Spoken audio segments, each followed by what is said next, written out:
Hello, hello, hello. Come on in, come on in. Sit down, sit down. Get comfortable because we're going to talk today. I'm going to share with you for about 10-15 minutes about my testimony of recovery, child abuse recovery, and how I learned how to love myself. And it's a pretty interesting story. Hopefully, you guys will appreciate it and enjoy it. I'm writing this for anyone who would like to recover from child abuse and would like to learn to love yourself. Okay? Okay, here we go. Okay, so anyway, I was a victim of child abuse growing up from age 2 or so to age 7 or 8 and beyond. And I was abused in several ways, mainly, emotionally and physically. And I went through several layers of abuse and several things that occurred to me that caused me, when I grew up and became an adult, it caused me to be very, very weird. No, I'm kidding. I was very hurt. I was so hurt. Now, if you had seen me on the outside, you would have thought, wow, that girl looks normal. Ew, is that blush? You would have thought, it's snowing here in Dallas. Anyway, you would have thought, wow, that girl is really cool. I had, a great job. I was making, $300,000 a year by the age 26. I was a go-getter, and I had it all going on, but I was so depressed, and it would hit me like a ton of bricks, and I just had this horrendous depression and self-hatred, and it was so bad, the pain was so bad that I would literally, I felt like I drank Drano.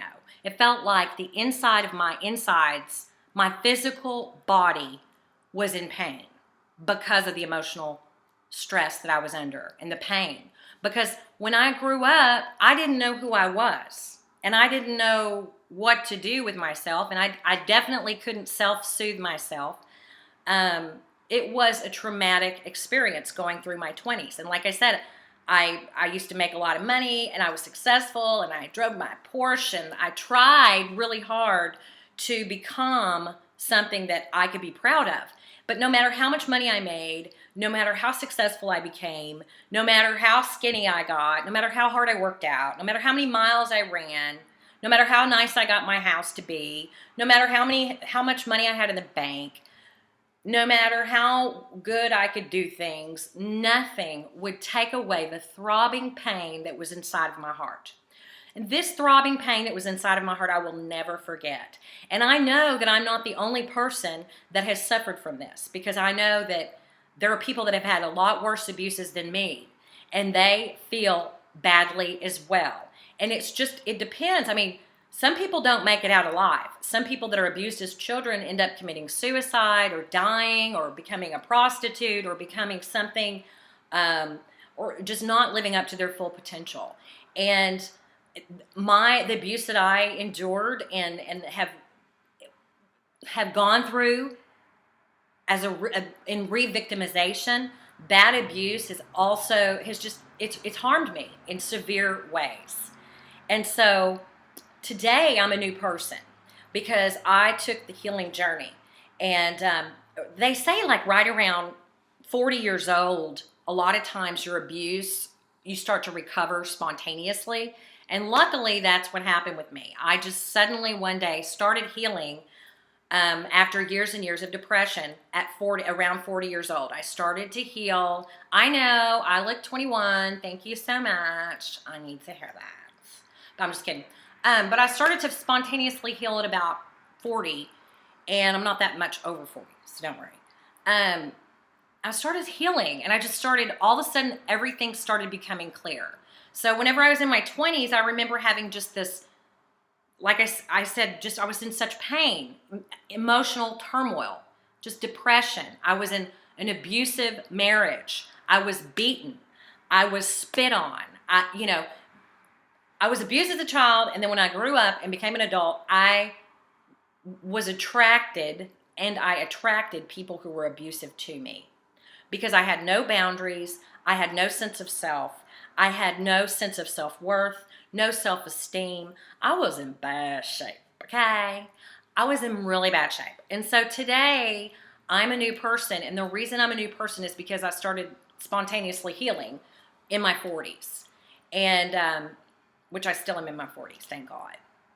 I have at least, hopefully 60 years left to live happily ever after. Just kidding. That's not going to happen because we all have good days and bad days. But once you've recovered from child abuse trauma, then you can actually see yourself living whether the days are good or bad. You can actually tolerate that and feel good about it. It's a fabulous thing to heal and recover. So let me just tell you, whenever I started healing and recovering, it was spontaneous, but I also, it was right about the time that the internet was coming out. Not really, but that sounds real good, doesn't it? It was right about the time where, I could just get on the internet and I would, if I had an issue in my heart, I would just Google it. And I would read a blog post about, let's say, if I felt unworthy. So I would say, feeling unworthy. I would type that in the Google box and boom, up would come 100 articles about feeling unworthy from these brilliant people who had felt unworthy and now no longer felt worthy and had healing. And I would just follow their path. And I would read the article, and I was very careful never to just take everybody's word for it. I would always back up the research and make sure it felt right in my heart. And literally through this process and through journaling and a little bit of therapy and things like that, I began to heal and become a whole person and become a person who loves myself and who has a passion for helping other people to love themselves. So anyway, I got onto Google and I started looking, and that's kind of why I'm here today, is I want to share with you guys my journey, because I learned I probably read 100 and something books on healing. If there's any issue in my heart, I'll go get a book on it and read it. The latest thing I'm working on right now is blind betrayal. And that is how whenever you are abused as a child, it's actually a betrayal because the parent that was supposed to take care of you is actually abusing you.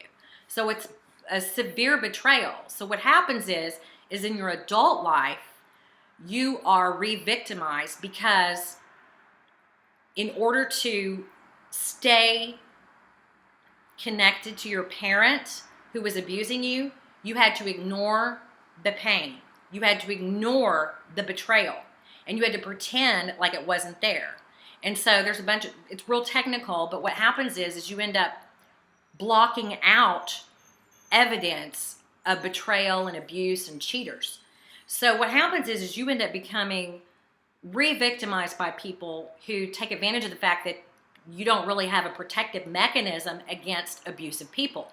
You don't have an alarm that says, creep, creep, get away, this guy's a creep, or this girl's a creep. You don't have that because of blind betrayal. And there's a book on it, and I ordered it from Amazon. I've been reading it online for the past 24 hours.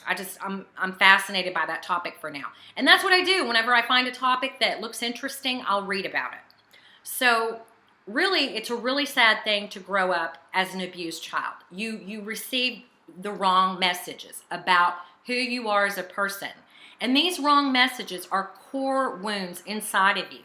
And these core wounds lead to core beliefs. So your whole world, not only your world, but your perceptions, your perceptions of others, your perceptions of yourself, your perceptions of the universe, your perceptions of God. Everything is skewed by child abuse. And unfortunately, in our culture, nobody will talk about child abuse. It's actually a shameful thing. It's actually taken me years to be able to even talk to you about it freely right now. But I talk about my situation, what I have overcome. I talk about it because I owe that to the little girl that I once was.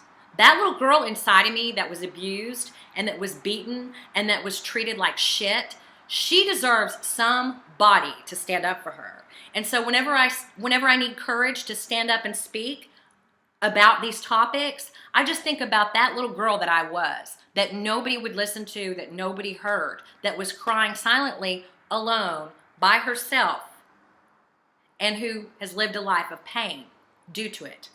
And a lot of people are living this pain. It's horrible, no matter if you've had physical abuse, sexual abuse, whatever. You just go on and you go through trauma after trauma after trauma all throughout your life. It's called repetition compulsion.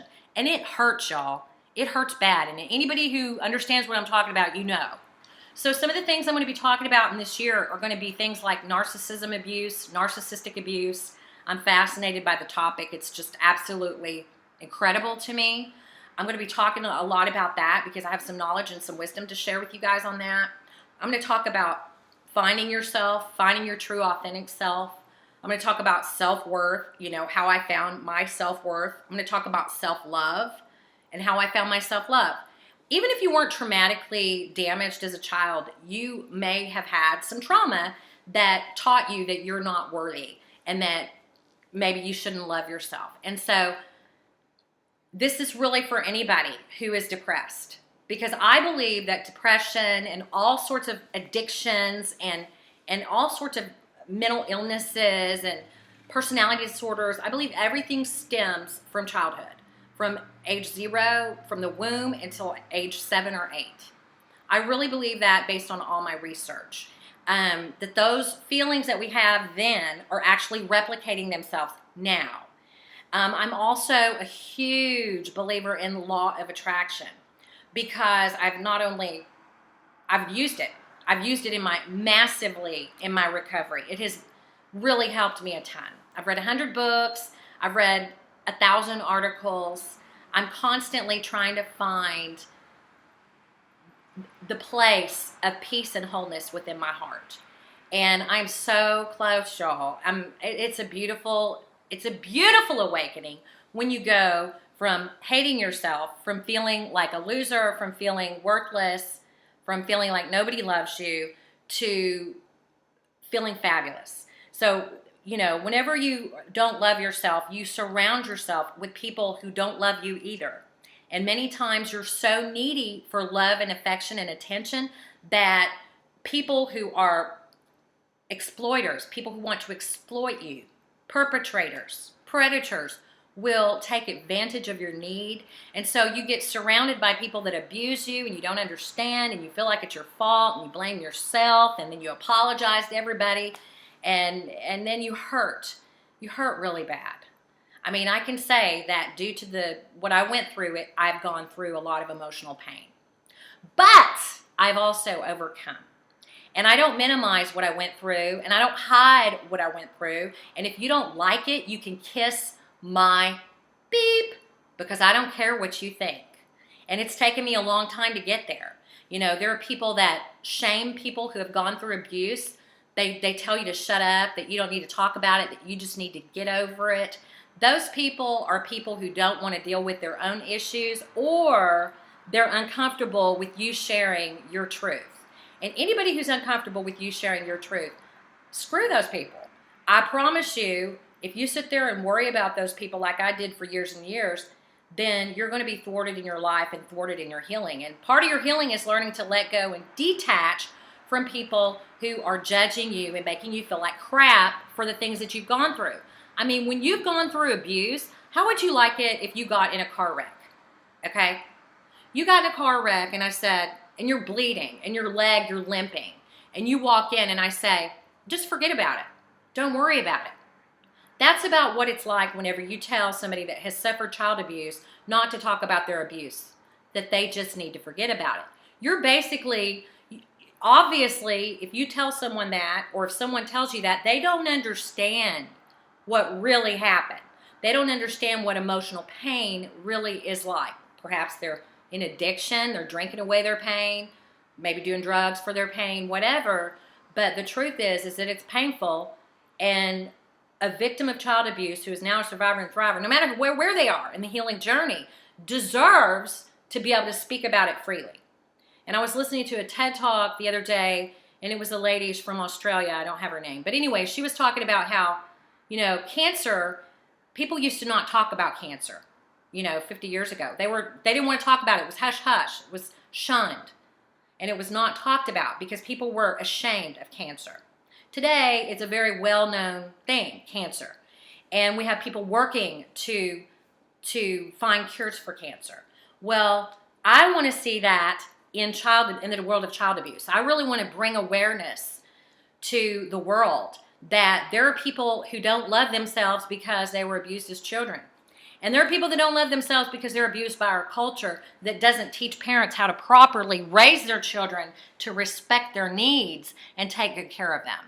So I want to help to be a national, a worldwide voice for children of abuse. Not for children, but for adults, for survivors, for people who are looking to find their way, who are looking for wholeness in their lives. And that's my goal. I hope this has been helpful. I know it's kind of just like a background on me. It's kind of hard to talk because you're like, oh shit, what am I going to say? Anyway, love you guys. Thank you for listening. Please watch my next video and visit my Facebook page and come say hello. It's self-love you, just like it sounds. Okay, talk to you soon.